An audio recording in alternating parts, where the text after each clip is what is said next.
long do you think it is going to be until, by the way, we're on, until at the end of one of these sessions, or in the middle of, probably the middle of one of these sessions, it devolves into like an absolute therapy session, and you end up laying on the like, sofa, like an actual therapy, like long ways, and you're like, so I keep having this dream, and I'm like, I don't know what to tell you. Stop sleeping. One must imagine Sisyphus happy. Sisyphus? Yeah. One must imagine him happy. Why are you bringing Sisyphus into this? Theological debates, isn't it? Is Sisyphus the one with the ball? Yeah. And the chain? Yeah, that's why. Is he the pushy or the chainy? No, he pushy and then he rolly. Oh, no. Yeah. Slapstick? Looney Tunes? A classic bit. Johnson, I see we found a classic bit up in here. And then you're just like reciting the thing. Yeah. I love a bit. I think I was just trying to bring some culture to the show, Anna. This is culture. Yeah. Culture is dead. What was it you said? You said a thing not too long ago. What, culture is dead thing? No, you just said something to me in general that made me go like, oh, culture's dead. Like in my own head. I think it was, don't take offense to this, I think it was an internal thing when you were watching the new episode of The Kardashians when it began. I haven't seen today's yet. And you were sending me like paragraphs about it. And I don't say that lightly, by the way. I don't say paragraphs lightly. When you were sending me like tomes and tomes of like just stuff about the Kardashians, which I have no context for because I don't watch it, but I will humour your conversations about it. And you sent me this, and I was like, oh, culture's dead. And I realised that, like, you know, I've been friends with you just over a year, and I'm like, if that's early friendship, God, what am I in for? That's culture. That's not me. That's not culture. That's not my fault. No, I'm in it's for the popular paragraphs. Culture. I'm in for the paragraphs. It's popular culture, baby. In for a penny, in it's for a learning. paragraph. Welcome to Doctor Who Rewind, an unofficial and unprofessional Carry on. rewatch podcast where I, Katie, and my friend Tyrese. Oh, that's me. Yeah. Watch and discuss episodes of Doctor Who, starting with the revival in 2005. Once we complete that, we'll backtrack to the 60s, talk about classic Who. In between seasons, we'll discuss extended media, things like books, games, Big Finish audio adventures. God, I miss News Round. I was sort of when you like introduced me, I was looking at my name, and for like a hot minute, I was like, why am I spelled like that? Don't be like I introduced you, like it's you did. Like you introduced me. Actual. You introduced me. Ladies and gentlemen, welcome to the stage. So Donna Noble is getting married, and then she's not. Yeah, and then about spider, and then about halfway through, big spider. Yeah, real big as well. I don't think. Yeah, and absolutely like, but also not a threat in any way. However big you're thinking, think bigger. Put a suitcase of bad on top of it. And then it's a spider, so it will be crushed, surely. We've already been through this at the end of Not the Confidential. We've had a week off since then. Yeah. I can't keep track of anything now. This is like 4 weeks from now for us, I guess, or something like. It's not actually. It's far enough away. 3 weeks from now, so it's the 4th week. It's fine. So it's been that long. So remind us, flapper or slapper? Flapper? A flapper in the wedding dress. Flapper in the wedding dress. But the thing, it's a wedding dress. You know, like it's very. How many people look terrible in a wedding dress? Yeah, I mean the whole point is it's the happiest day of your life, right? Yeah, and I mean, how many people, not to generalise, but normally women have seen a wedding dress on screen and gone like, I wouldn't dare wear that. Yeah, I don't get it. There are shows about weddings that I've seen like my mum watch, and she's like, horrible dress, and I'm like, it's not for you. You know what the best one is? The one where it's like, isn't it like the husband or whatever, the other person gets to be in charge of the wedding, and then they go and do some shit, like that one woman who got married at like Thorpe Park or something. she was absolutely fuming. She was like, no, this better not be Thorpe Park. Me getting married at the Doctor Who Experience, standing in the TARDIS like doorways, like it's a chapel. It's like a Vegas chapel. Get married at time fracture. Anyway, general thoughts on this. I enjoy this episode. It is very, very camp. It has the New Earth vibe that I love. It's not bad. Like as an episode, it's not bad. It's just never takes itself seriously, I don't think. It doesn't. And there are some parts where I'm like, it should. Yeah. And that's where I think it falls down for me. I also think that I started off and I wrote like when Donna's in the TARDIS and they have this back and forth. And I wrote down like, oh, she is like Donna immediately. Like Catherine Tate does not do the, you know, that thing that actors sometimes do, where in the early scenes they're a bit like trying to figure it out. How am I going to play this? The very first thing that she does in this episode, and if not one of the actual first things that happens when the episode things, is when she's going to walk down the aisle and her dad's got her arm hooked wrong, so she's like, sorts it out, and then he's like, oh, sorry about that. Yeah. Like I had it that saying just that she is Donna immediately, and the more I watch the episode, the more I'm like, that's not very Donna. And I think it comes down to like selfishness, where Donna, when we see her later, isn't completely. She's nowhere near as selfish, and I can chalk that up to like, it has been a few years by the time we see her next, and then maybe she has matured or whatever. Well, this whole thing changes her. Well, this whole adventure. And even at the end, I wouldn't say, I don't know whether what she has done is done out of selflessness or fear of the Doctor, and I'm like, I don't know if I like this 100%. But I do think that she makes everything about her, but not in a way that's like endearing to me at all. Like the more I was watching this, and I was like, oh yeah, I love Donna. I love her shitty. Like sometimes her shitty attitude is actually like really fun. Yeah. Sometimes it just wasn't, and I was like, why you being like this for? I have heard this from multiple people. Most recently, our friend from your university who has been watching the show, and he was saying, which one?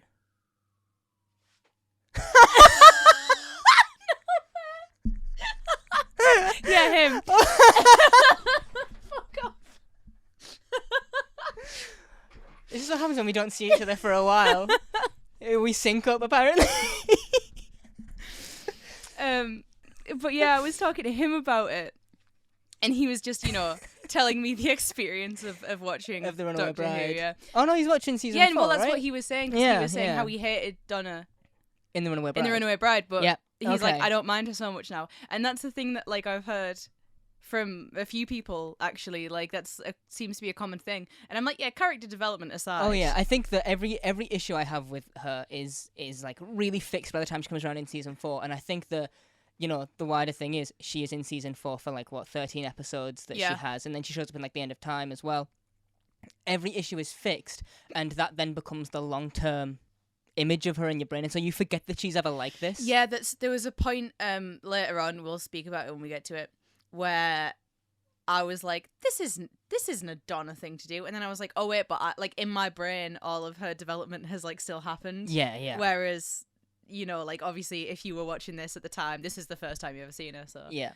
Another thing that it was the same with the last Christmas special is I just don't get the hour-plus runtime. No, I don't think it's needed. Yeah. Could you find the padding in this one? This was one of those. I think there's a lot of back and forth trips right in the TARDIS here. The car chase. The car chase. That was the exclusive clip I remember that they showed as like a teaser.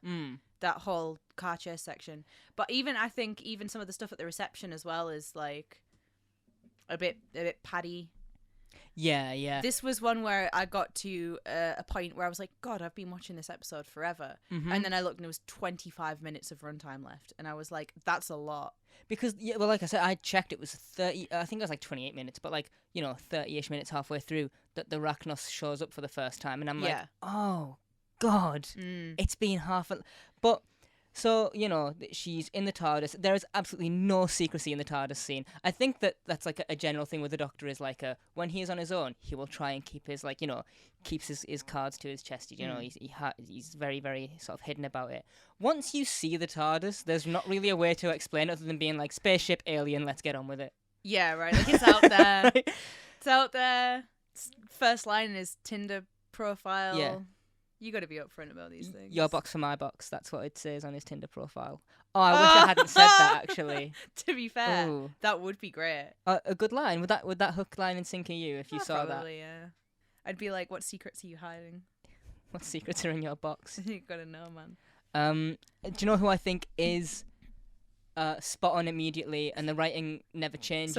Sylvia. I fucking hate Sylvia, man. Do you know what? She is... Jackie Tyler is a mum in all the best ways. Sylvia is a mum in all the worst ways. Still a mother.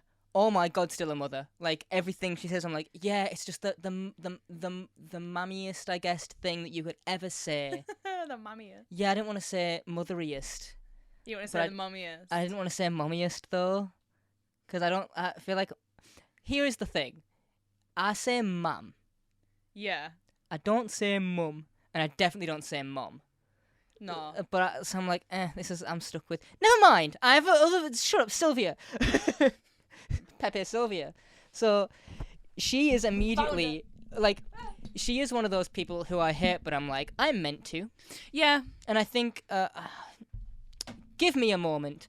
Do you not have the cast list? I do. No, I do have it up. Jacqueline King. I just haven't been through it. It's Jacqueline King. I haven't been through it. Her name's Jacqueline King. Yeah, there she is. There, look at her go. But yeah, she is. She's very mum-esque, but not in a good way. Is my note for that. Should we just go through the cast list real quick? Yeah, let's hit him with it. Written by Russell T Davies, and it was directed by Lynn. Mm-hmm. Friend of the show, Lynn. Yeah. A friend of Doctor Who, not Doctor Who Rewind. Yeah, no, I mean, he is still a friend of Rewind, I suppose. If you want to be. Yeah. You could be a friend of Rewind. Come on, Lynn. Join the club. Yeah. So we know who the Doctor is. Catherine Tate's done it for the first time ever. Sarah Parish is the Empress Arachnos woman. Don Gillett, or Gillet, is Lance Bennett. Howard Atfield is Jeff Noble. Yeah. We'll get to Jeff Noble, I guess. Are we going to get to that? Because he just dies. Yeah, like in real life. Yeah. I was going to say, because we don't see him again, I was like, something must have happened in real life, Which right? is a thing that I think is interesting in 2007. Yeah, so in like watching this, is that I can see the wilf of it all. That he's not there. No, in that, like, because they'd say that, like, Wilf was written in to fill the place. Of Jeffrey Noble. Yeah, because obviously, but he'd already been introduced, so they were like, oh, it's Grandad instead. And I think from the very, very brief moments that you see of him in here, I can tell how he would have been, like, the Wilf character. Yeah. I mean... Which I think is good when you've got, like, 3 fucking lines? Oh, and yeah. I already get the vibe. Jacqueline King, we know Sylvia Noble. I don't want to go through all the extras. Paul Casey's in there in a Robot Santa costume, and Billy Piper is here as archive footage. Yeah, I will always mention Paul Casey because I'm like, you're just doing things. Yeah, great. man. Oh, Crystal Archer, Neris. And also, did you say the dude who plays Lance? Oh, yeah. Yeah. Don Gillet. Don Gillet. Sorry, I just tuned out because I don't care. About me? Yeah, sorry. Oh. Solid cast. Everyone's good. Everyone brings it. Yeah. What do you think of this opening? So there's this open TARDIS scene where I sort of, I don't know if I give it a pass or not, where David Tennant is like, I had a friend and she is lost, and it gets a bit heavy because she finds that Rose's shirt. Yeah, I mean, why does he just have her shirt? Do you know what the best part is? That's her shirt from New Earth. That's yeah, not even right. Like, that's what I was thinking. That's not even like the blue jumper thing. I'm like, I was like, you got that out. Yeah. You went somewhere, you fetched it, you put it there. Which is weird if you consider that it happened minutes. This is right like after. Minutes ago, not even. Well, but there is a big time jump between her getting pulled into Pete's world versus him seeing her on the beach. They've been on Pete's world for a while, so I'm like, Yeah. It's been moments from him speaking to her, but when he's like, I have a friend and, Well, I assume for him, it has been like, say, Rose goes into the wall. Yes. And then he probably immediately goes to the star or whatever. Yeah, to immediately try and see it. And then so for him, it would have been seconds, which is why I'm like, okay, him being like kind of weird and deep. Yeah, actually. Because they cut a scene from this episode. It was filmed and it was cut, and it's not on like the deleted scenes or anything. They cut it for being too melodramatic. Where like Donna's like, oh, I'm not the first woman you've abducted or whatever, with like the thing. And he would have taken the shirt, opened the TARDIS doors and flung it into space. That would be weird. That would be real strange. It would be real weird. Yeah. But it would have been fucking funny. Oh. How many times after a breakup would you just want to throw that person's things into space? Neither here nor there, because the Doctor wipes his eyes in the end of Doomsday and turns around and Catherine Tate's he has tear tracks on his face. Yeah. From the makeup and shit. Like he turns around and he's like, oh, and then the what of it all. Because this is refilmed as well. Yes. I did notice that, because I mean, like, you didn't have the pink thing there before, and you did have the full wide around shot. I love that the Doctor has no idea what's happening. I love a clueless Doctor. And he's like, what is it? Could be this. Could be this. He's like, the idea that he's called the doctor and he tries to diagnose a problem, I'm like, this is so cool. One of I think this is great in this scene anyway because it allows him and Donna to have like a little back and forth about it where they are both confused and trying to figure out what's going on. And there's one line that is like great or something where she's saying something about how like Neris must be behind this, and he looks at her and he goes, "Who's Neris?" And she goes, "Your best friend." Like, that's good.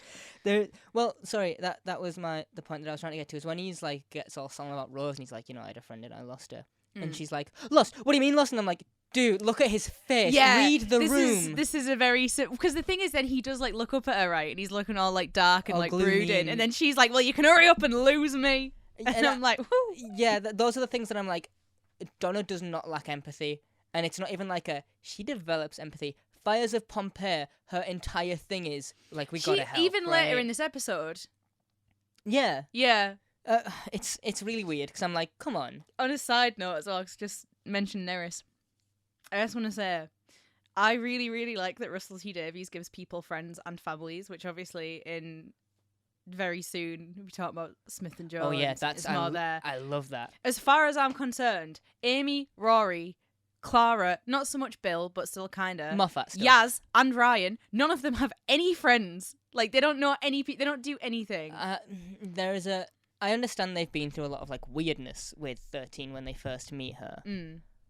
But they're not were they surprised? I love, right? It's a bit glossed over in this episode because, runtime they do what they're doing, where Donna isn't too like whoa about the big on the inside stuff because she is just like, you are alien.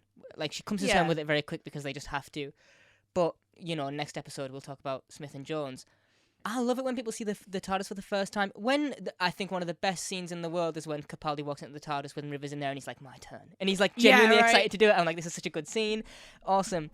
I don't remember any of the fan being like, whoa! Maybe I'm wrong. It's been years. I mean, I think maybe the reason for that, though, is that they don't see the TARDIS until, like, what, episode 2? At the end of episode 2, so / episode 3.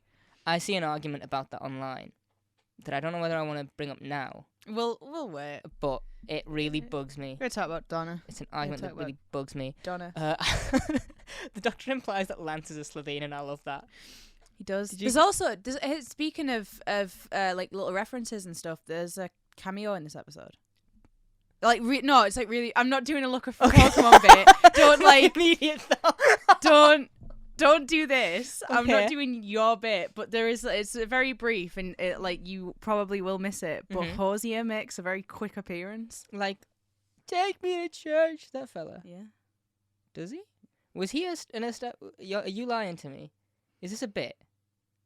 Is it a church bit? Yeah. Is it? Does she say take me to church? Yeah, she goes, get me to the church. She doesn't. That's not the line though. Yeah, but it's close enough. You're stretching. Let me have this one. Fine.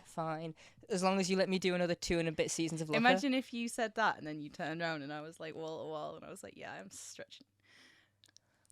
If you reached wall to wall, that'd be so impressive. You would be Grievous. I could.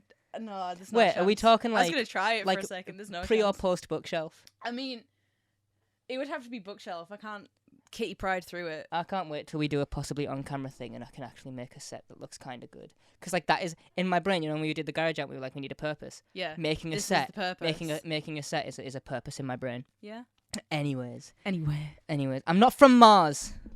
I love. That's a running joke I love. See, there is a lot of things that I love about buried beneath the things that you don't love. Well, because the things that I love are like the dialogue. It's the plot that I just do not like. I don't like the plot at all. It really bugs me. It really rubs me the wrong way. Oh no. Yes. Well, it better start rubbing you the right way soon. God, I wish it would.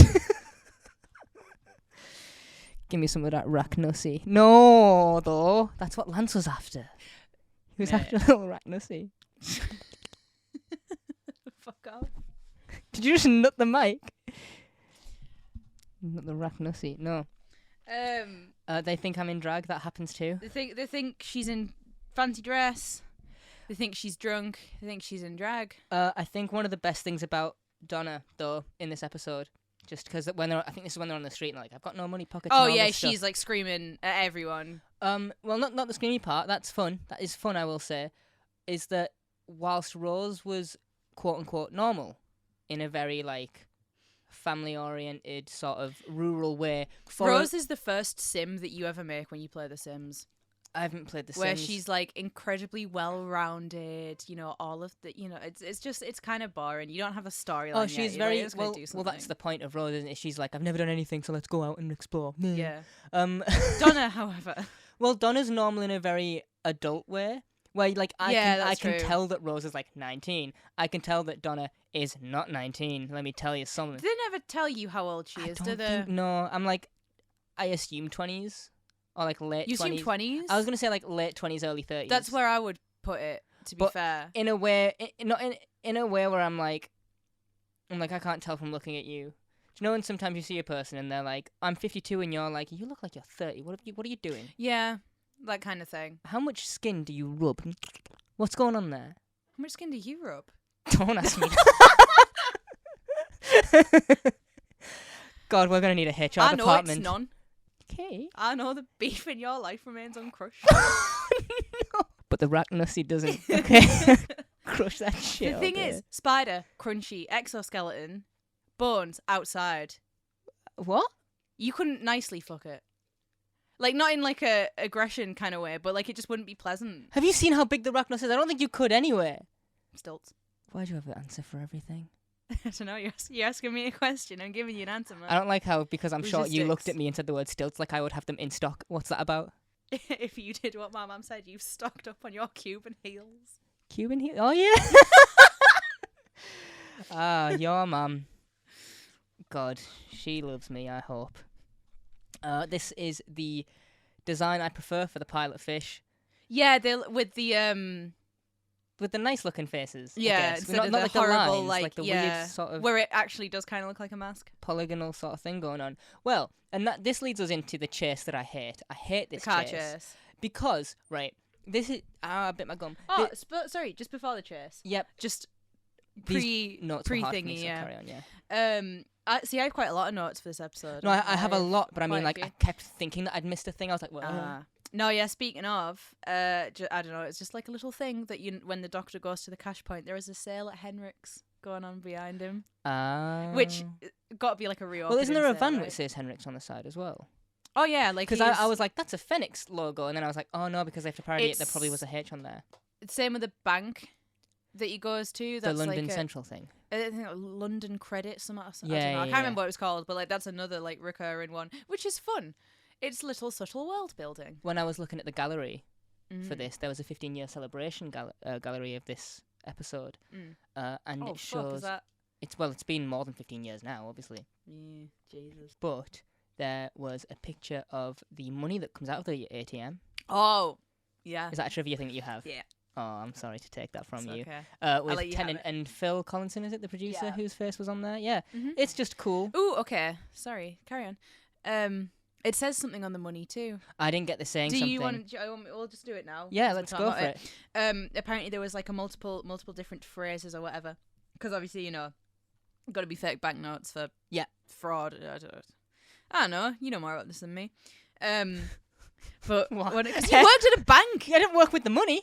Well, I did. Well, I worked with the numbers on the screen. You tell me about fraud. No, I don't. Not in a breach of contract way. No, I didn't, because I was meant to work with fraud, and then I never. That was how my contract worked. They were like, you're going to come and join the fraud team, and I was like, that sounds pretty sick, actually. And then I ended up working in service, and it was actually the worst 3 years of my life, and I wanted to die.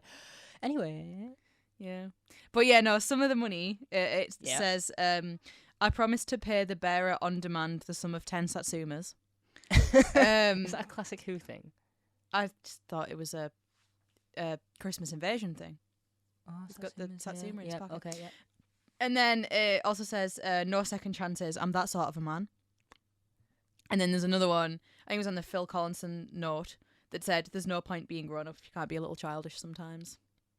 I guess that's quotes from these two guys, right? That's the Fourth Doctor. The Fourth Doctor says that? In Robot, yeah. That's a really famous line from this show.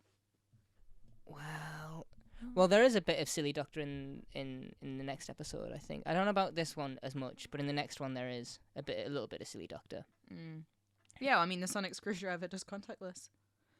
That's true. Yeah. Talk about being Talk about your NFTs and your prescient other things when it's like predicting. Yeah. Thanks for nothing, spaceman. I'll see you in court. What do you think, by the way? Not much. I know. Yeah. About, well, too much, actually, at the minute. Oh, baby. Wait. You know when the doctor like sonics the phone and it just starts flipping through all the web pages? That's how you are. Hey, come on now. No, the the music. We get our first little sort of bits of. It's very. There is some weird music in this episode. You that know I what? I don't think that helps the tone at all. And I've said this, as like a joke. How it's really funny to me that I would say that out of all of the early companions, Donna just has the most horrible, like, heart-wrenching, like, story. Yeah. I think, like, of the three of them, she kind of gets the raw job with it, right? Mm-hmm. She has the bounciest theme. She always sounds like she's just going about, and I don't think that in this episode this helps with any of the tone problems. No. I mean, I'll get to my actual, like, plot issues later. Yeah. So here is what I think could have happened in this scene to cut like actual minutes from this episode. The pilot fish that are far away start shooting at them, or she runs towards them. The doctor's like, don't do that. She doesn't trust him because why would she? Yeah. She still runs towards them. They start shooting at her, stormtrooper style. They just miss her. And he's like, I need you to come with me. And she's like, but she's like, stuck between the two. Yeah. And then she is like, is that what she did? Yeah, and then like, just yes. take that part out. And just move it to here. Because it's one thing to go, well, yeah, we are early on in the episode, so they don't know each other well enough to say that. But also, it's not like there is a lot of dialogue exchanged between the car and the TARDIS, so That's true. So I don't care. I also think that you can force a bond between two people in a life or death situation immediately. Yeah. Because if you frame it as being like, if Donna does not go with him right now, she will die, you don't have to trust him. You just have to not want to die. Yeah. It's, I do enjoy the delivery of that line. And he's like, when she's like, is that what you said to her, your friend, the one you lost? Did she trust you? And he's like, yes, she did, and she is not dead. She is so alive. No joke. Yeah. And I'm like, because it, like, this whole, it's a breakup thing, and she is quote unquote dead on this planet at least. Yeah. Well, I guess if you are talking to someone like Donna, it's easier to just say, oh, she's dead. Yeah, to be like, she was sucked into a parallel world. Or like, she is lost. Yeah. I do like it. I'm just like, I don't need the chase though, because this episode is fucking long. The thing is, if you cut the chase and you miss the part where the two kids are in the back of the car cheering, and I'm like, that's me and you. We wouldn't have a podcast if them two kids hadn't paved the way. That's where Doctor Who Rewind really started, back in like 2000s, the summer of like 2006. Because you can't deny that if I knew you and you knew me when we were children, that's exactly what we would have been like. I don't even want to think about how insufferable we would be if we'd known each other that long. Imagine. God, I don't want to. But then you would have nothing to discover. That's true. Oh, what, Spotify. It's telling you the Doctor Who Rewind is out now on it's Spotify. Not. It's telling me to meet my new AI-powered DJ. Oh my God, I'm sick of AI. No. Not in like a I'm scared this technology is going to fuck everyone up. Just in a way that it's like annoying as hell. Like I keep getting notifications like, this is an AI thing that we are providing you. The Snapchat one that's just at the top of all of my things now. It's like, do you want to talk to the robot? No. I was pure getting into it about AI the other day. Don't even. Oh well, let's not touch that one. We've got but I've got Doctor Who to I talk like about. the way that when he does say that line, when he's like, now jump, he says it, like it's like she's an animal, like she's a very nervous animal, and he just goes, now jump, like She jumps, she gets to the thing, she does the thing. Yeah. The Doctor's emptying a fire extinguisher into the TARDIS doors. A lot of smoke is coming out, is what the script says. Donna is a fucking buzzkill. The Doctor's like, did we miss it? Yeah. And everything he says, she's like, no, doesn't matter. And all this, and I'm like, yeah, that's a very human thing. Yeah. When you're feeling terrible and nothing is Yeah, good. when you're like, one small thing is ruined, so everything is ruined. See, okay, because this is the part where she's talking about how her and Lance met, right? Yes. And this is one of the things, to round it up, we'll get to it later. First of all, love a montage with a twist. Oh, yeah, when she's saying one thing, but the opposite thing is happening in the flashbacks. That's good. Yeah, I love a montage with a twist. But no, the actual thing that I have about this is that it kind of like, this feels very jarring. Like pre-Donna character development or whatever. Because I feel like if you get season 4, like post-season 4 Donna, there is no chance that she is begging some dude to marry her. Yeah, no. Especially in 6 months. Yeah, right. Which that's a total Donna thing to do. But like you know, obviously at the time this was the only like Donna content that existed. Uh-huh. Whereas now I'm like, oh god, this feels out of character, and I'm like, no, but this is the character. Like you can't, Yeah. I can't make that argument just because I know something that like.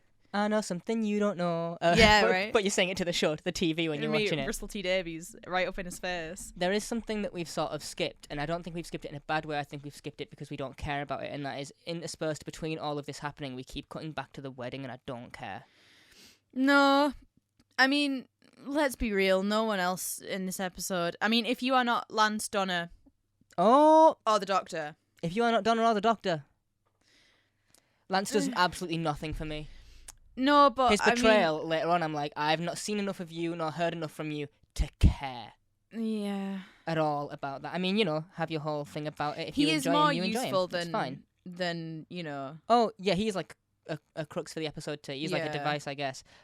Donna body shames the Doctor. Fuck off, Donna. Yeah, she also mentions that she has a dog. What happened to Donna's dog? What kind of dog do you think she had? I don't know. I don't know dog breed. I'm not one of them. Do you know when people look at a dog and they go, oh, it's a this, and they can tell you what percentage? Oh, of yeah, fucking no, dog- I can't do Um, that. No, I mean, like, I'm like, if it's not a Jack Russell Terrier, a Staffy, a Rottweiler, a Golden Retriever, then I don't know it. That's it. That's your Those limits are, on dogs. that's my entire dog lexicon. Do you know what dogs I have? Yours are like little Yorkshire Terriers, right? Yeah, they are. They are. That's what I Yorkshire said, Terriers. though, didn't I? Did I not say Yorkshire Terriers in there? One of them is maybe Oh, I might got have some said Jack Jack Russell Russells. in there. Yeah. I think that Donna would either have, like, you know, just like a proper Pug! Sorry. Donna's a pug girly. Yeah, she's like, Lance, like my dog, and he's just gone.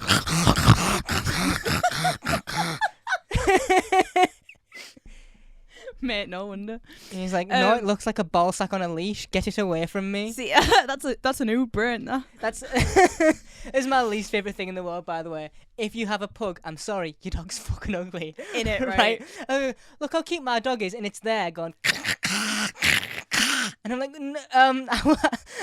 They're ugly and they make me sad and they don't seem like they're interested in doing dog things. in living. Yeah, right? I hear a pug breathe, and every breath is like, kill me. They're like Palpatine. Fucking hell. No, I can see her having. No, all I can see is Pugman. But I like the Pugman? idea that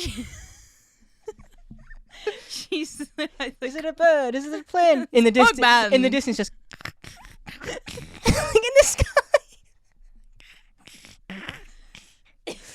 I don't know, but he's like chortling through the air. He's like dropping a few feet with everything. Yeah, blowing all the snot bubbles and that. Oh no. And those you gotta clean out its nose and stuff so it can breathe. Ugh. Yeah. Either that or, you know, some like big scary dog privilege type beast on Yeah. a chain. I think that'd be really funny. It's when people are like, do you know when people are like, oh my god, Stitch is so cute, and I'm like, he's full of phlegm. Shut up. Innit? I'm like, he's a little gunky little boy. He's full of gunk.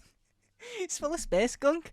Like, I understand the appeal of Lilo and Stitch, but when people are full of, I do, I understand it. Look, You say when people are full of gunk. but when people are full of gunk, I don't, and like it's fine. But you know, they're like, look at him, he's so cute, and then he shoves his tongue 8 inches into his nose, and I'm like, oh yeah, so cute. I like Lilo and Stitch, but that's because I think I have a bit of a thing for Nanny. A bit. I have way more than a bit of a thing for. I'm like, look after me though. Look, right. Hot sister and her hot boyfriend. All I'm saying. You know. You know that? Have you seen that clip of behind the scenes of Victorious? I know this isn't about Doctor Who, where I don't know the actors' names. I know Ariana Grande. Where Ariana Grande is hugging. Was he called Robbie with the puppet? Yeah. And so was she called Jade? The, like, goth chick. I mean, yeah. Right?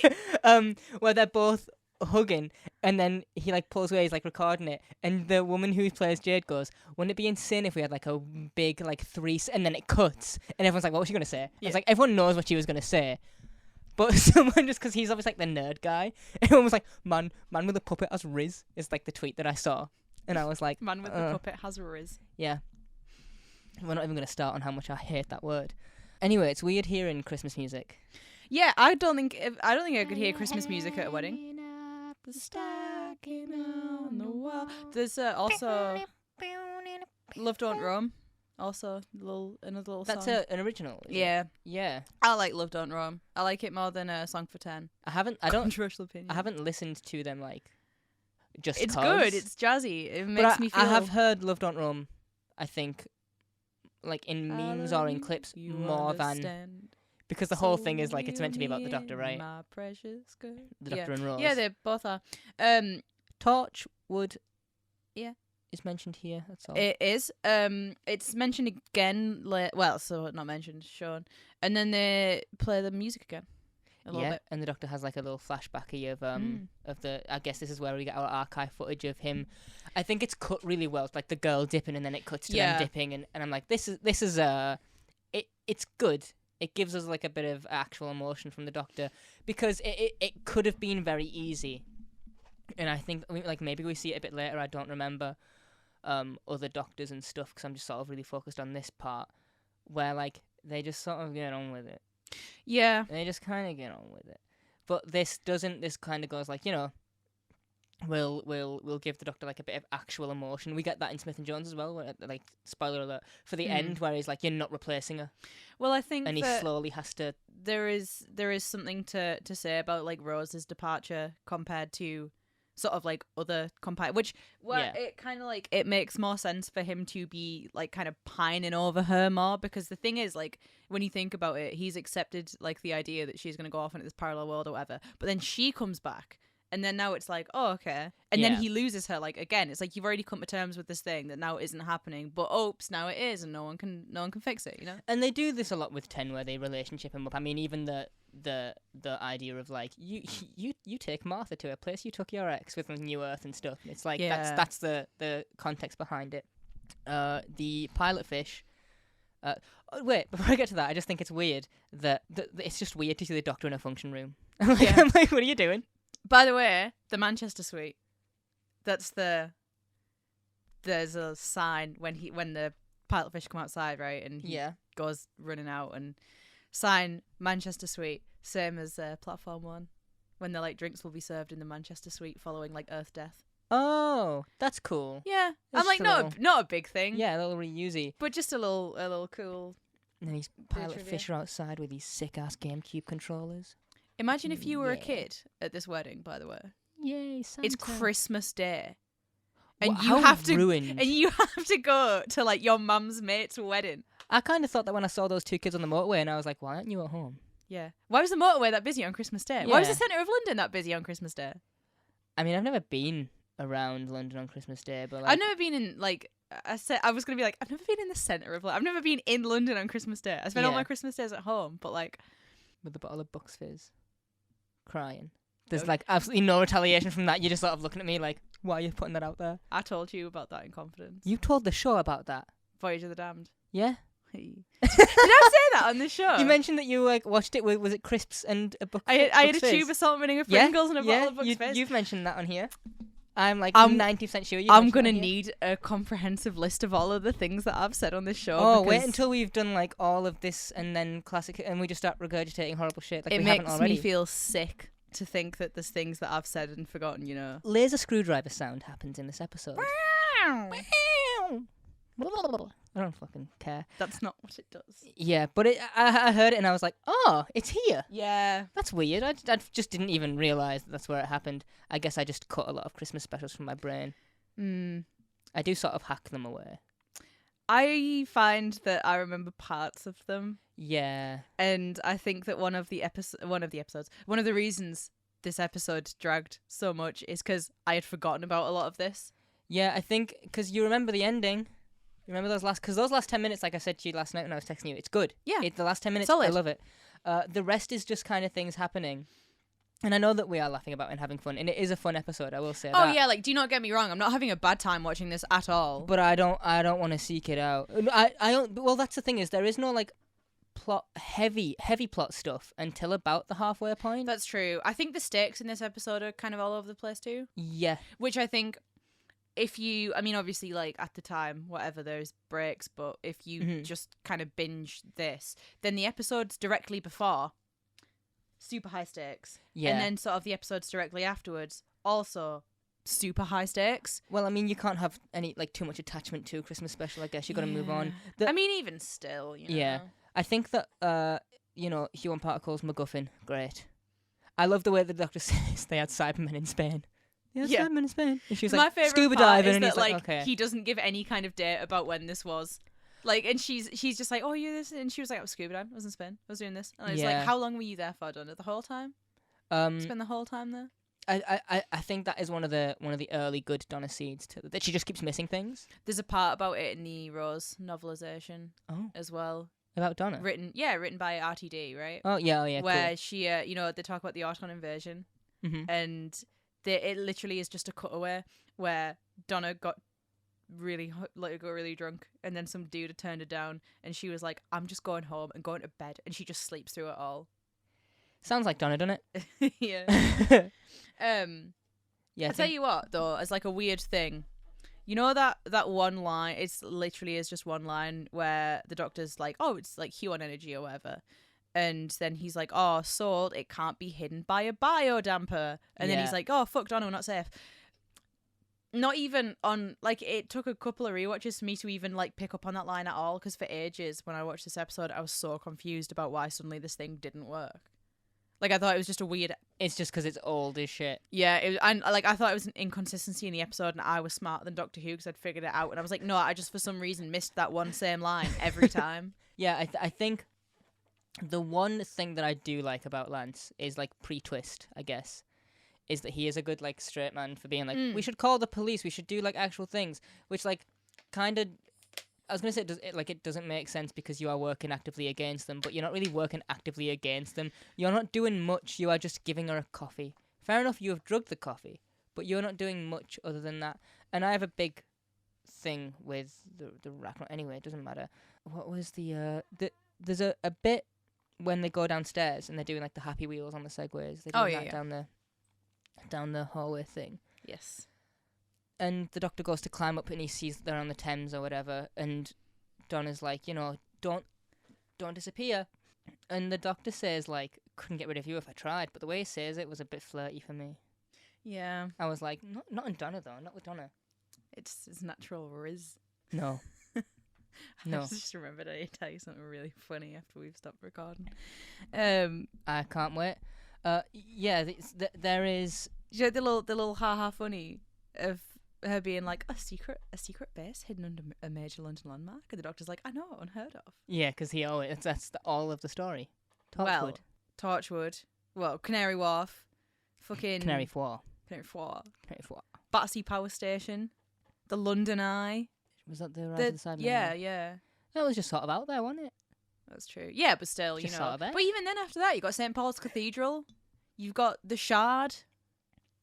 Tower of London. But some of these aren't until, like, a little later. Well, yeah, but they still. Or maybe even Classic Who that I don't know about, still exist. probably. So I'm like, oh, yeah, They still yeah, exist. sure. It says in the book that apparently Ace buys like a building for her charity that is right next to Tower of London, so she can keep an eye on what unit are doing. And I'm like, that's funny. There is a Saxon mention in this, and I hate it. I think it's stupid. Which one? There is only one, I think, right? Yeah, it's right at the end. Right at the end, yeah. When the Rachnos comes down in the shooting ship, it down. and like shooting it down, I'm like, you're not even Prime Minister yet. Why have you got tanks? Are you just an MP with tanks? That doesn't. I'm sorry, that doesn't happen. Is he not Prime Minister yet, though? No.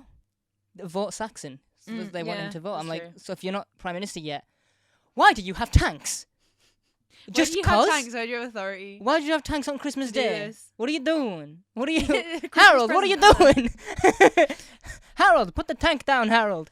Playing with his new toys, man. No. There are some. The one thing I like about the chase from earlier, by the way, I'm just going to jump back to that, is that I think the CGI holds up on that pretty well. Yeah, it doesn't look awful. I think Even the TARDIS actually like flying looks fine. I don't like the effects at the Rachnos Hall, where it's just like a big old green screen that's like a painted on thing. I don't think it's terrible. I just don't think it's that great. That hole. By the way, the Rachnos Center of the Earth. Center of the Earth. Yeah. No Silurians down there. No. Fucking thank They're fuck. just built around. Good thing it wasn't. If it was in Wales, we'd been fucked. Just built around, man. Jesus, there's been bluegrass and everything. Like, that's the thing, though. Who did this? Who dug this tunnel? Because It doesn't matter. the Empress is in space. The Empress is right. I was confused about this. I was like, okay, the Empress is in space. Then she's just down the thing. But also the Empress's ship is the center of the Earth. But the Empress's ship is up in the air. Well, but does she have two ships? I don't know. They don't. the children go in another ship, This is why I'm like, what is happening fly without here? a license. They're too young to be doing that. No one's passed a single test. You got your provisional. It's a spider provisional. Sorry. Right, we've mentioned her, so I gotta say it, man. Rachnos, flapper or slapper. She's big, she's red, she can't stop voguing, she's serving cunt. Like, Wait, come on, please don't. Oh, she's always doing this. Shit. Okay, I'm glad we're not on camera because she's hitting it so hard. no lances. I know. Was it what he says when he's like, I'd rather something about spending a night with Donna, and he's like, oh yeah, rather with the spider, and I'm like, really, Rachnosy, you were what did I choosing tell her you? over What I Catherine Tate.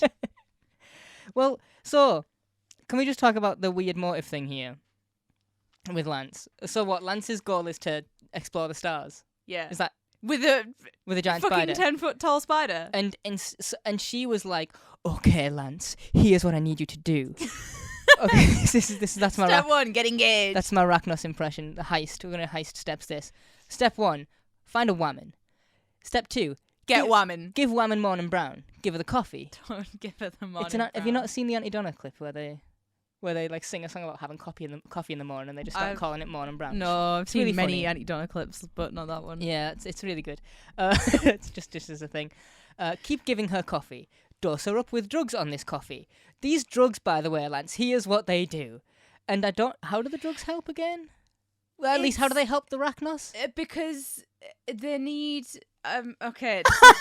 Right, this is me piecing it together. I might be wrong, and I'll throw my hands up and say that I'm wrong if I'm wrong. Yeah. But they have been the baby Rachnoses, Yeah. the Rachni. They've been at the center of planet Earth since the dawn of time, right? All of the time. Yeah, the Yes. whole pre-Big Bang, baby. All of they're it. there. They're here. They're queer. Get used to it, right? Like Happy that's Pride the whole Month. vibe. You beat me by fucking seconds, you prick. But yeah, so they're chilling down there Yeah. and like hibernating, I guess. So Donna needs Big to be sleep. dosed up with huon particles, so that when the what does the doctor say about like how it's her wedding and all the endorphins and like Yeah. shit, Wham. like activates the particles, which I assume when the babies eat her, which by the way, you would die before going to the center of the earth, right? You better hope so, because I think once you reach terminal velocity, you would just like start pass out or shredding. something, right? You just shred. Because Jesus, getting scranned by a bunch of I think they would still be sizable spiders, yikes. right? Oh, I mean, if she, as a mother, is like the size of this room, Big. shall we say, Yeah, I mean, yeah. If you like, yeah. then they probably are at least like horrifying. At But- least horrifying. At least right? horrifying. But like, yeah, she's gonna wake him up. Basically, the energy Mhm. being compatible. That's the gist. Because I just kept thinking, like, could you not just have lied to Lance? But like, here's the thing that I don't get about this plan is that when the Doctor and Donna escape Yes, briefly before fucking coming back, that's true. Yeah. yeah, right. They escape. And Well, no, she gets kidnapped, yeah, and that's why he goes back. yeah, But and carry then on, they get sorry. drawn back, but whatever, yeah. Yeah, So then she doses up Lance because she's like, now I know how much you had to give Donna so I can just force feed that amount to you. How is Lance gonna catalyze these human particles? Like the wedding was like an important step in the plan. Yeah. That just doesn't happen.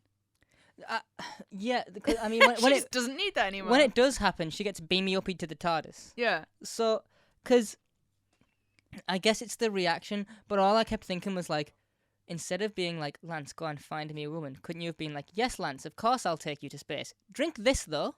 Yeah. Drink Drink this. the go But to then, space but then juice. they do. Then they pour the space juice all over Lance, don't they? Yeah. So I'm like, where did you need Donna?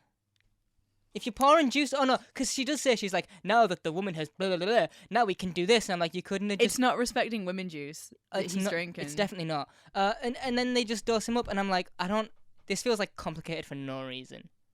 It's really weird. Yeah. This is another one So I'm like, the Rachnos' plan, all around terrible.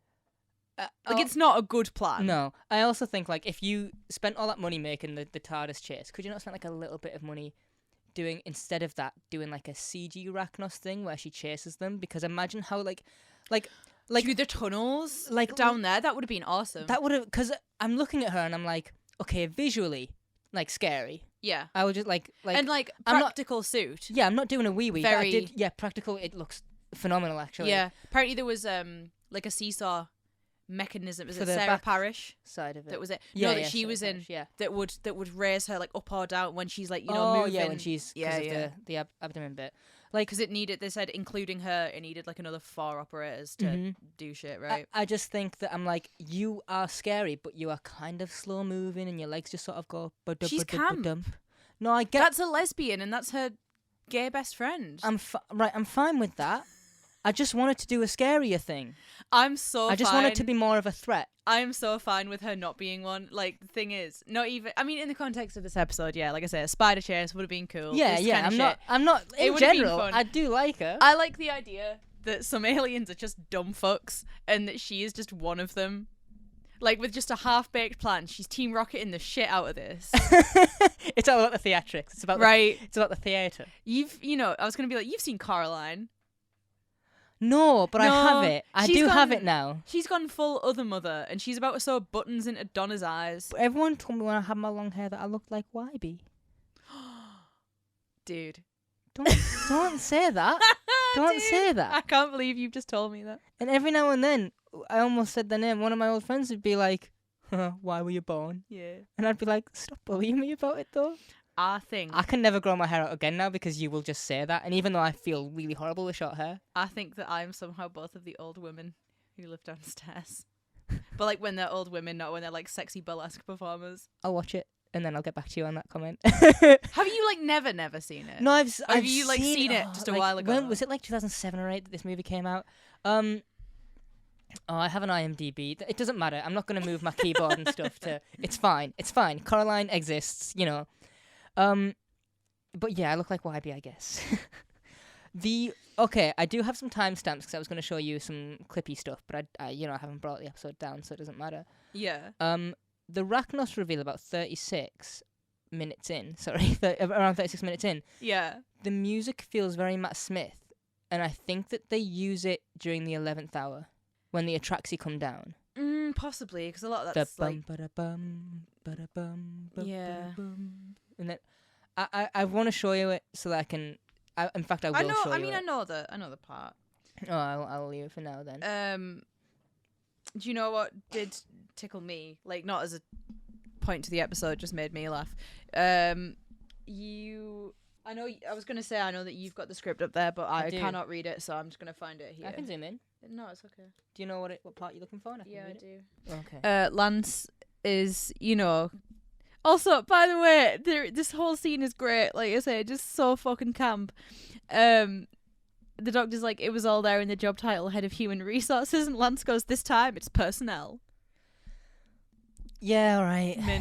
No, but like when he's behind her with the axe, he's like, no. Yeah. And then he's like, ha, ha, ha, ha, ha. And when she turns and the Rachnos like looks at him and she's like, and every time she moves, it's a full body affair. Yeah, and I love it. I don't even know if that's like a choice because of the costume. Yeah, surely it just happened and they went with it, right? Every movement but, has to be a big movement. So good. But yeah, like, because Donna says something about like how they're getting married, and Lance says, "Well, I couldn't risk you running off. I had to say yes." And there I was, stuck with a woman who thinks the height of excitement is a new flavour Pringle. Or I had to sit there and listen to all that yap, yap, yap. Oh, Brad and Angelina is posh pregnant, X Factor, Atkins diet, Feng Shui, split ends, text me, text me, text me. Dear God, the never-ending fountain of fat, stupid trivia. I deserve a medal. I have a note for that exact bit. What's your note for that exact bit? Do you want to hear both of there's a few notes here. My note says, the height of excitement is a new flavour Pringle. And then a little arrow underneath that says, my co-host is a crispy gal, you see. And then when he starts talking about, split ends, this and that, and, on about reality trash TV and all this shit, my note just says, Katie's a bit like Donna. My note says, is this what being my friend is like? Please never feed me to a spider.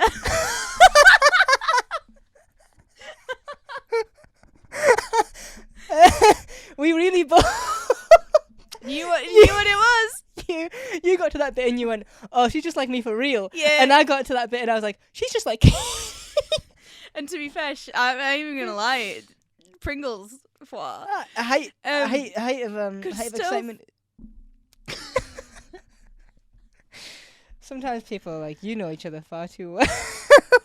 And I can't argue that. This is how you feel when I'm like, you'll never guess what Courtney just said. Oh, when you send me a full paragraph, and you're like, well, Kim's like this, but you know what? Courtney's really out of line for saying that, actually. And I'm like, sure, okay.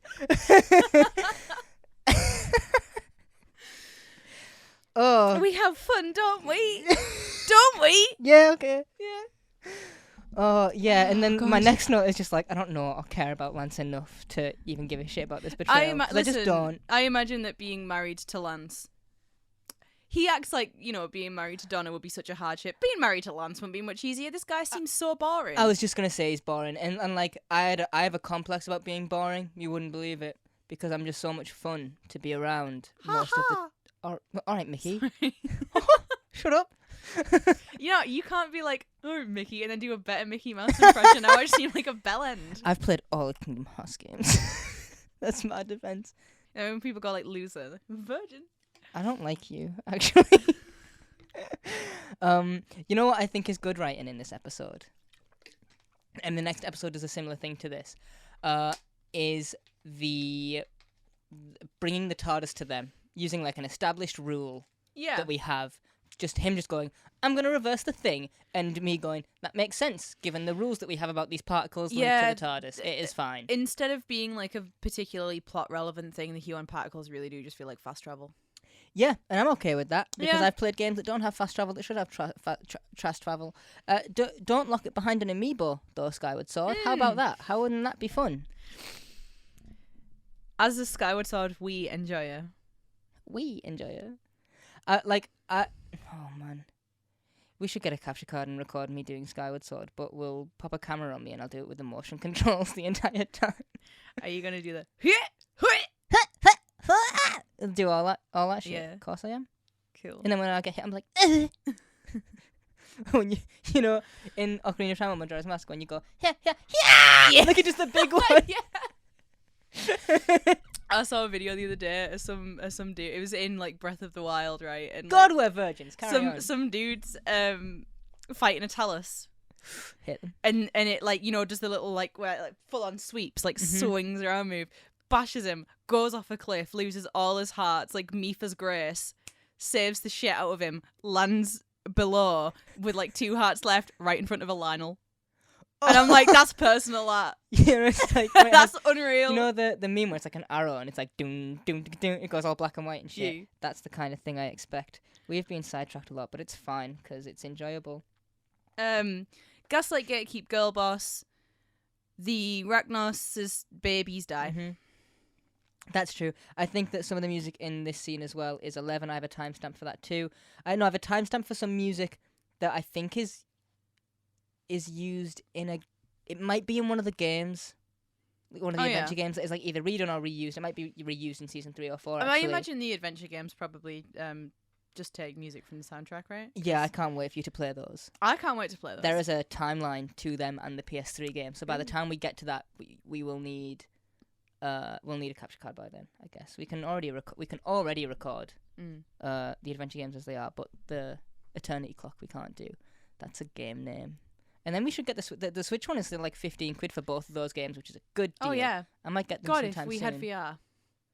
It was a VR game, right? Like originally. Nintendo Labo. What about that part where Donna and Lance are both like tied up in the spider's web? I do. We aren't quite there yet. I do have a note for that. We're not quite there. How long have we been talking for? There's only like a few little notes that I have. One is that, you know, Donna telling Lance like, you know, I loved you. I thought we were like, that's like a genuine thing. Pretty sad. What have you've just seen a meme, haven't you? No, I've just got a funny message from a friend. Okay, that's fine. Is it a friend that you work with? Yeah. Great. I can't wait to... The Donna bit where she's like, I loved you. Quite sad, actually. Yeah. And also, Catherine Tate, who at the time I think was way more comedy actress than not. Yeah, I think this... Well, like her run as Donna changed things. Oh, like definitely. But like a comedy actress for now at least, and has been funny most of this episode. Hell of a crier. Yeah. Hell of a crier. People tweet about that scene at the end of Journey's End, when he's wiping him out and she's like, no, please don't. And I'm like, I never considered that to be that super emotional for me. I have never watched that and not cried. Oh, well, let's watch that one together then. I saw enjoy a your very sorrow. brief clip of it on TikTok. Someone had fan cammed the shit out of it, and I was like salty neck crying. Salty neck? Yeah, when you cry so hard that like the tears run down your neck and it starts to go sticky and like.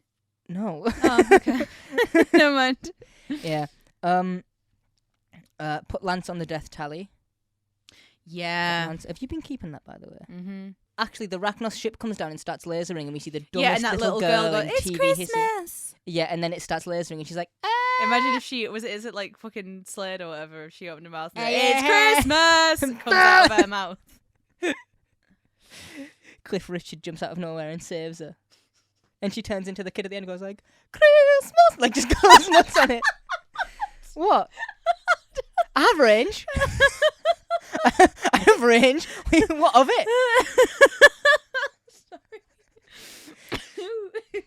Anyway, one of the dumb things in this, the doctor gets Donna out of the web. You're not all right.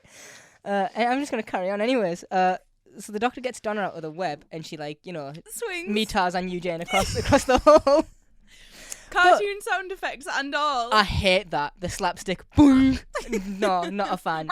Like Wile E. Coyote. cat noise. That kind of thing. That was my ooh. My poor throat on that one. But he doesn't really warn Donna until she's already in the air. Yeah. She's like mid-swing and he's like, hold on. And I'm like, no.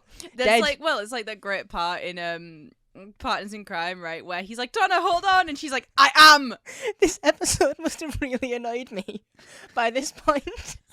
What have you written down? I don't know why this has tickled me. My next note is, your pockets are not bigger on the inside. Shut the fuck up. Like, clearly, last night I was really angry. She's like, no, they are not. Stop saying these things, Doctor. That's like one of those Doctor things, that he like, just can do, like earlier in this same episode when he just has a super whistle for some reason that can just hail a taxi immediately. Then there's the Ragnos, he's like, where are you from? And he's like, Time Lord, and the Gallifrey or whatever. And the Ragnos is like, no, the Gallifreyans killed my people. And I'm like, okay, them, the Daleks themselves. So my next note is just, why are Time Lords always doing a genocide? Stop it. Stop. And then the Doctor's like, I'll do another one right here. I'll genocide That's all over this hole. One of my biggest issues with the Time Lords. The 50th anniversary. Is they justify it. No, that's kind of like the on-screen depiction of the Time War, right? Or like one of the final battles of the Time. Either way, it's the Time War. Because the way that I always saw the Time War, I never saw it as a battle between Daleks and Time Lords. I saw it as like everyone is involved. Is that that was my brain canon? At least when I was a kid for a long time. Oh yeah, no, like because just about everyone that the Doctor comes across, just about every alien, every species, fucking bystanders on planets know about the Time War, and they know about how awful and terrible it was. And I'm like, yes, it can still be terrible and awful if just two sides are involved, of course. But like, they're talking about other people's planets being destroyed and like, the involvement from like, I don't know. It just feels like it really should have been like a fucking Battle World situation, like a fucking Secret Wars. But yeah, I don't like it when when battles are referred to, like the Battle of Canary Wharf. Yeah. Like when things like that happen in a TV show and it's like a few hours or like a day long event and they're like, it was a war. And I'm like, no, it really wasn't though, was it? It was a skirmish. Yeah, at best. There's a little disagreement. Then, the flood, the pipes just go like, thunk. They also make a weird sound when they pop open. But I want to run baths with that much chaos. I want there to be fire and gallons upon gallons upon gallons of water. Just spiders in the corner screaming. Yeah, just the children of the spider, just children of the arachnid just going nuts. I like... So, there is another bit that ruins the subtext of this episode for me, like right at the very end. But this bit, where Donna is like, you can stop now, and the Doctor looks down, this is like a key Time Lord Victorious moment. They have like that a while. I do see Time Lord Victorious in it. If my breathing sounds weird, it's because I've done too much laughing. You can, yeah. So Inhale. Not yet. I need to sneeze though. Yeah, I like. This is a Time Lord Victorious moment. That's fine. Who cares? Okay. Time Lord Victorious moment. He turns around and he's like, "Here I am once again." Time Lord Victorious. Oh yeah, I don't know. It's Stevie Wonder. Okay.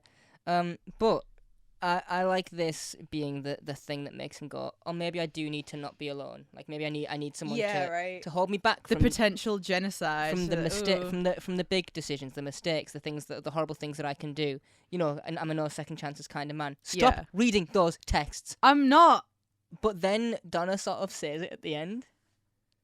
Is this right before she rejects him? Well, I think it's it's after. She's like, I'm not going with you, but you should find someone. Yeah, because she's like, I think you need someone to stop you. Yeah, and I was like, as much as I'm more than okay with her saying that as like a character development thing, I'm cool with it. I'm like, oh, but that scene really speaks for itself and does a really good thing. I think that... But then, again, it is a children's show, so I'm like, okay. I think that one of the things that makes this episode particularly, like, shine in hindsight is Turn Left. Yes, because it's the crux of Turn Left, right? If Donna is not there, the doctor and dies. I think that in makes this it feel a lot situation. more valuable. Yeah, but that doesn't come till later, I guess. But I mean, that does justify a lot of the stuff that's happening. I think it justifies this whole episode. It's the same way that I feel about, you know, like you say, how Donna feels not quite like Donna yet, like she's not done cooking. Mm-hmm. That's how I feel about this one. Well, I mean, you know, writing for Donna and stuff, I imagine, you know, RTD has like a whole year and a Christmas special of time to come up with what is going to happen next and where this is going. He knew that Rose was coming back too. As you know, we knew that from a few episodes ago. One thing that I do think is very like notable about Donna's progression is that she is much funnier in season 4. But I think it's only in the right context, in that in a very human kind of way. I think because obviously, like, if you want to be a bit like meta about it, obviously Catherine Tate is a or at the time obviously was like a primarily comedy actress. She's not even that funny in The Office, and I don't mean like in a she is not funny kind of way. In like her character has like a lot going on with her. But like that, I know that there is parts of this episode that are written to be jokes, but I don't think they're funny. And I was thinking about this when I was watching it, because there is one in The Unicorn and the Wasp that kills me. And it's when they're all there and, you know, they're doing the introductions of everyone, like at the garden party. And someone... Season 4's a banger. Someone... I'm just like... And someone says something about, the unicorn. Yeah. And then someone was like, oh, snatched her pearls from right under her nose. And Donna has like a little drink and she just turns around and she goes, funny place to wear pearls. And just like... carries on, and I'm like, that's hilarious. I'll tell you after. It was something about because I ordered a nice pen, but it doesn't matter. Virgin shit. I have a question, maybe because I definitely think I must have missed something. Okay. The doctor gives her, he gives her the all, like at the end of the episode. Yeah. And he's like, particles all gone. Because earlier he's like, they're deadly. Because they were expunged from her to wake up the Arachnos. When they're both like hanging above the pit, the Arachnos activates it. They leave Donna, but then obviously like the babies wake up, but then they are killed by the flood. I was sure I missed something, because I was like, we don't forget details like that. I was watching it and I was like, why are they gone? Don't, because this was like when I right at the end of the episode, I'm like, this is a good ending, but I started asking a lot of questions that kind of made it fall apart for me. And also there's sometimes Donna is just, I think in this episode, outright unlikable in certain scenes. So a lot of it was beginning to fall apart, and then I got to the end and I was like, that's a big oversight, and I just don't feel like it would happen. that is like the fucking biodamper line with me, I guess, where it's like, it is explained away. It's just in a way that because they never address it again until the doctor says that. So it's one of those things that easily could be missed. No one's ever like, the particles are free. It just sort of happens. Right, I'm just going to pull up to because I go basically at the end now, right? Yeah. Lance goes missing on his wedding day / Christmas day. The police will be at her door, let me tell you. Right. I'm like, there is no way. And they are definitely, right at the end when they go up to the little barrages or something, and they're like, oh, we've drained the Thames. There's got to be CCTV on that. They've got Donna's face. I just saw it and I was like, there is no way that for this year that we don't see you, you go unscathed from this event. That's not how that works. And the thing is, what she says, she goes traveling as well. That's going to look shady as hell, right? I might go traveling. Yeah. All right. My husband, my fiance, just disappeared on the day he was supposed to marry me. I'm going to Egypt. Bye. I think there's a quote from Donna that I want to go through. The doctor says, like, you know, you've seen it out there, it's beautiful. And Donna says that it's terrible. That place was flooding and burning and they were dying. And you were just stood there like, I don't know, a stranger. And then you made it snow. I mean, you scare me to death. And that, like, fucks him up. Like, just, like, Tennant, the way that he plays that. Like, you can just tell you watch it and you go, like, ooh, cutting. Yeah. But it's the worst kind where all those things are entirely valid. And she's known him like a day. Yeah. Like, that's all fine. She's like, you know, these aren't like unreasonable feelings. But like, don't say this to the grieving man. He's, you know, kid gloves for like a day at least. Yeah, right. You know, Rose. He lost his girlfriend 2 hours ago. A day. Give him a break. A day. Oh, he should be over it then. Yeah, right? Yeah. That's normally what happens. But I also think everyone's had like a conversation like this. It's like a little bit wakey-uppy. And every time I watch it, I'm like, oh! Like, takes me back a little bit to like those conversations that make me go like, oh no. I have had a lot of those conversations in my life. And they're never pleasant. Yes, they are. But they mean well. They mean well. They're not nice to be in at the time, I think. And then it's like, okay, I needed that.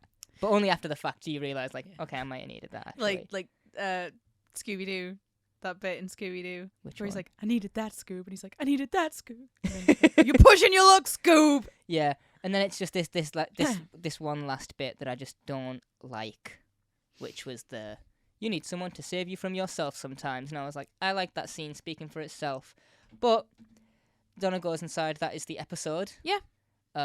You know, there is a coming soon trailer. I love a coming soon trailer. Oh, I'd missed this. Oh, mine has it. Oh, okay. Deal with it. Okay. I've said a lot of nice things about this episode, so my rating is going to be weird. Okay, what are you giving it? 2.5.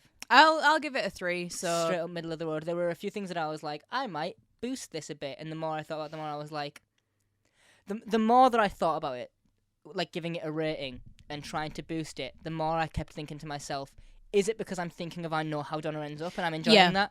And so I'm like, objectively, if I want to see Donna in any adventure, it's not going to be this one. Yeah, that's true. I'm not really going to seek this one out to see a bit of Donna. Before I do a bit of trivia on this, Yeah. we talked about this last Christmas special.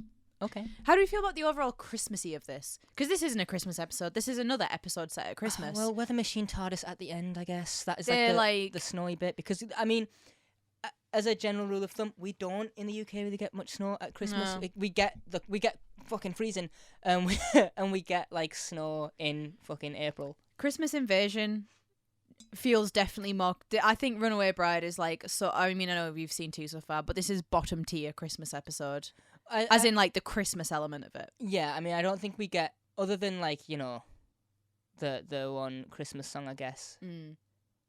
We don't get any Christmas isms other than maybe the market at the night when the star comes down and everyone's like, oh, Christmassy star, it's a cool decoration, and it's trying to murder us immediately. Yeah. But we also don't spend a lot of time outside. I think that one of the ways that I think about this is all of the references to Christmas, could you swap them out with something else and would the episode still work? And it's like, if instead of the kid going, it's Christmas, like she goes like, oh, this could be a normal wedding day. This could be a normal episode. Yeah, exactly. But that's like in and of itself, this episode distances itself from Christmas by having Donna be like, I hate Christmas. That's why I'm getting married on Christmas. For that, Donna. Not happy with that. It's Christmas. Everyone loves Christmas. Oh, they don't. I love Christmas. Yeah, I love Christmas. I whenever someone doesn't. Look at us, a pair of regular Christmas lovers. Look at us, couple of cards. Well, like, what's to Christmas cards? Were you going to say Christmas cards? No. Okay. I was gonna do a callback. But then I was like, it's just a me and you thing, so there's no point. What were you going to say? Look at us, a couple of goons. Shut up. I was like, no. Shut up now. Trivia. You give it a 3, sorry. Yeah? I give it a 3. Yeah, okay, I give it a 3. That's fine. So, whilst looking for information on H.C. Clements, you know, with the phone, and it does the screen flicker thingy, yep.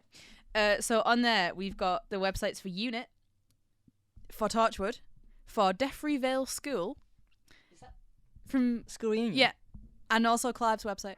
There is others too, but those are obviously the relevant Clive. ones. Also, first reference on screen to Gallifrey, like by the Doctor. Has he not said the planet name this entire 2-season run? No. This is, I mean, I'm not going to go back and watch all of the other episodes to fact check it, but yeah, it says here that this is the first time that the Doctor references Gallifrey by name. Like, since the revival, obviously. Yeah, I was going to say, 'cause I mean, I really can't remember Eccleston saying it at all, and I mean, I can imagine the sound bite of Tennant saying it, but that could be from, anywhere at this point onwards. And then, finally, apparently the climax of this episode was supposed to be set at Stonehenge, but then it was cut because they were like, why? Like, there's no rational explanation for it. Plus, if you dig down, you'll just run into the Pandorica, and that's not going to be a fun time, right? That's not good for anyone. So season 3, Amy's just chilling in there. Right? Like, because timeline-wise, yeah, she is. She's in there. Yeah, because the Doctor's not in there for long. They put Amy in there to save her, yeah, and right? then So that's why Rory is there. She would be there. She's down there. Just chilling. Great stuff. Wait, no, there's a Stonehenge thing that happens in Sarah Jane too with the Sontaran, I'm pretty sure, and Mrs. Wormwood. Maybe it's a Bane thing. Maybe it's a Sontaran. Well, maybe I'm wrong. Get there. I could be wrong. Season 3 is coming up for us. I know we have begun it in our own minds, I guess, but are you excited? What are your general... Absolutely buzzing for season 3, to be honest. I have this thing where I'm like, Rose is an outlier because she's a 2-season companion. Yeah. And the stakes and everything is ending RTD's run with season 4. I know the specials, but like, yeah, we're wrapping consistent up the plot. Doctor Who. We're sort of bringing the companion stuff to a close and giving Tennant his own thing. And for that, I think season 3 is like the missable one. Like, not the missable one, the one that is easily forgotten. A bit more. Yeah, I think it definitely is, and I think that one of the things that ends up sort of like getting sort of swept by about it is obviously like you meet Rose, you are introduced to Rose from day one, and then you get Donna, and then Donna comes back, so it's kind of like someone that we already know. But with Martha, essentially, she's new. Yeah, she has to like stand on her own like immediately. I just always think that when people think of this, this RTD run, they don't think of Martha as much. And I mean, it kind of makes sense because Rose is an outlier through all 3 seasons as a theme. Even like, she's brought up by name a few times in season 3. Whether she deserves to be or not. Okay. Not to beef or anything. You get a little mad about it when it comes back. Not really. Yeah, okay. But no, I enjoy season 3. Season 3 was one that I watched a lot.